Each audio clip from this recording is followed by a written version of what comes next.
আসসালামু আলাইকুম দর্শক, আজকে একটা টিউটোরিয়াল আজকে দেখাবো, যেটা অনেক দিন আমি চ্যানেলে কোনো টিউটোরিয়াল আপাতত ছাড়িনি।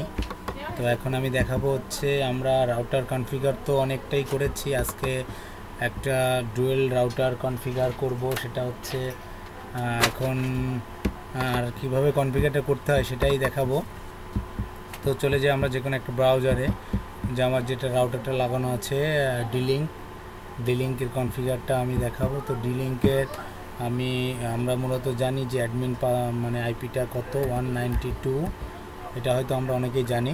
সো আমি এটাকে ক্লিক করলাম, দেখেন আমার ডিলিঙ্কের রাউটার মেন পেজটা চলে এসেছে। তো সেখানে আমি অ্যাডমিন সিলেক্ট করা আছে, আর ডিফল্ট আপনার রাউটার কিনলে ডিফল্ট পাসওয়ার্ডটাও অ্যাডমিনই থাকবে। সো সেক্ষেত্রে আমি পাসওয়ার্ডটা চেঞ্জ করে দিয়েছি নিজের সিকিউরিটি এটা মেনটেন্স করার জন্য। সো আমি আমার পাসওয়ার্ডটাই দিচ্ছি। দেখেন আমার ডিলিঙ্ক রাউটার হচ্ছে লগ ইন হয়ে গেছে। এখন মূলত আমি যখন কনফিগার করতে হলে আমার দেখতে হবে যে রাউটারের পজিশনটা কেমন আছে, আর কোথায় কোথায় গিয়ে আমার আইপিটা সেট করতে হবে যেন রাউটার তার আউটপুটটা দেয়। সেক্ষেত্রে আমি এখানে দেখেন ল্যান ইন্টারফেস, এটা আমি কিছু কিছু জিনিস আছে যেটা আমি দেখাই দিব আপনাদেরকে। প্রথমে আমি দেখাচ্ছি যে আমার যে আইপিটা দেয়া ছিল, দেখেন এখানে 192.168.0.1, এটা হচ্ছে আপনার ডিফল্ট আইপি। এটা সব ব্রাউজারেই সেমভাবেই থাকে। দেখেন এখানে দেয়া আছে আমার আইপি এবং সাবনেট মার্কস। সো এইখানে যদি আমি এই আইপিটা চেঞ্জ করে দিই, তাহলে অন্য যে কোনো লোক আমার রাউটারে ঢুকতে পারবে না, আইপি অ্যাসাইন করতে পারবে না। সো সেক্ষেত্রে আপনি এখানে আইপি 0.1-এর জায়গায় আপনার ইচ্ছা মতো আপনি আইপি দিতে পারেন। সো অ্যাপ্লাই করে দিলে আইপিটা চেঞ্জ হয়ে যাবে। সো এটা গেল 1 নম্বর। এটা হচ্ছে আসলে কনফিগারের মধ্যে পড়ে না, তারপর আমি দেখিয়ে দিলাম যেন আপনারা খুব সহজে আইপিটা চেঞ্জ করতে পারেন। তো এখন আমার যখন কনফিগার করতে হবে, তখন আমার যেতে হবে হচ্ছে, দেখেন এখানে অলওয়েজ দেখেন যখন আমি কোনো এসএসআইডি দিব, এখানে দেয়া আছে, দেখেন এসএসআইডির জন্য দেয়া আছে আপনার এইখানে এই যে এসএসআইডি নেমটা যেটা আমার দেয়া আছে সাদে ওয়াইফাই নেট, এটা হচ্ছে আপনার এসএসআইডি দিবেন। সো দেখেন এইখানে আপনার পাসওয়ার্ডটাও দেয়া আছে। তো এখানে পাসওয়ার্ডটা ওপেন রাখছি আপনাদের দেখানোর সুবিধার্থে। দেখেন এই পাসওয়ার্ডটাও আপনারা এইভাবে দিয়ে দিতে পারেন। তো সেক্ষেত্রে পাসওয়ার্ডটা দিতে হলে সো দেখেন এখানে আপনার পাসওয়ার্ডটা দিতে পারবেন খুব সহজে। এখানে পাসওয়ার্ড দিয়ে আপনি এখন অ্যাপ্লাই করে দিলে আপনার এই ইউজার নেম এবং পাসওয়ার্ডটা আপনার যে রাউটার থেকে যে যে এসএসআইডিটা এবং পাসওয়ার্ডটা আপনার মোবাইল কিংবা ল্যাপটপে শো করবে, সেটা হচ্ছে এইটা এবং এইটা।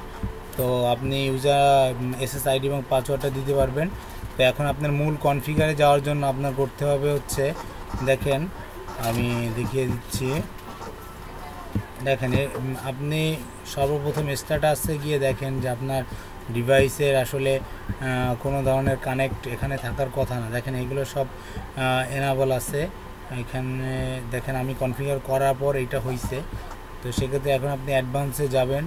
অ্যাডভান্সে গিয়ে দেখেন এখানে আপনি সেট করতে পারবেন সেটআপে যদি আপনি ম্যানুয়ালি আপনি সেট আপ করতে পারবেন। সো আপনি সেটআপে যাওয়ার পর নেক্সট চাপে আপনি নেক্সট দিলেন।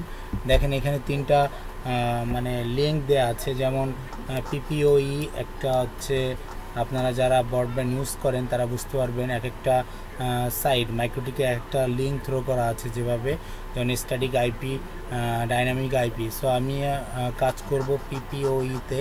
দেখেন পিপিওইতে নেক্সট করলে এখানে দেখেন ইউজার নেম এবং পাসওয়ার্ড। এই ইউজার নেমটা এবং পাসওয়ার্ড হচ্ছে আপনার যে আইএসপি যে আপনি যার কাছ থেকে ব্রডব্যান্ড লাইন টেনেছেন তার মাইক্রোটিকে যেটা এন্ট্রি করা আছে, যেমন আপনার জন্য যেটা সে বরাদ্দ করে দিচ্ছে একটা ইউজার নেম এবং পাসওয়ার্ড, এই দুটো দিলেই সে আশা করি কাজ করবে।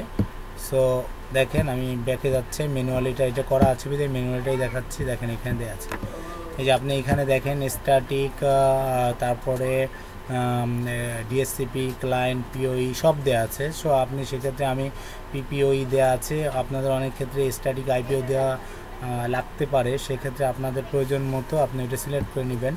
সো দেখেন আমার এখানে ইউজার নেম পাসওয়ার্ড দেওয়া আছে, দেওয়ার পর আর কিছু করার দরকার নেই। আমার মানে আমার রাউটারের ম্যাকটাও শো করছে, দেন আমি অ্যাপ্লাই দিলে আমার নেট কানেকশনটা অফ হয়ে যাবে। তো ধন্যবাদ। আমি খুব সহজেই আমার মনে হয় যে এটা আপনারা করতে পারবেন।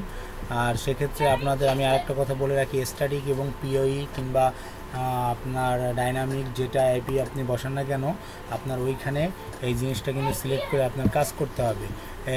তা না হলে কিন্তু আপনার অপশনগুলো আসবে না। দেখেন অনেকগুলো অপশন আছে। সো আমার এখন যে ব্রডব্যান্ড লাইনগুলো আছে প্রত্যেকটা অপশনে কাজ করে কোনো না কোনো মাইক্রোটিক। তো সেক্ষেত্রে আপনার এইভাবে মানে কাজ করে নিতে হবে। তো থ্যাংক ইউ ভিউয়ার্স, আপনারা আশা করি পারবেন। এটা হচ্ছে ডিলিঙ্কের একটা রাউটার কনফিগার। আশা করি আপনারা সবাই এই কাজটা করতে পারেন। ওকে, থ্যাংক ইউ।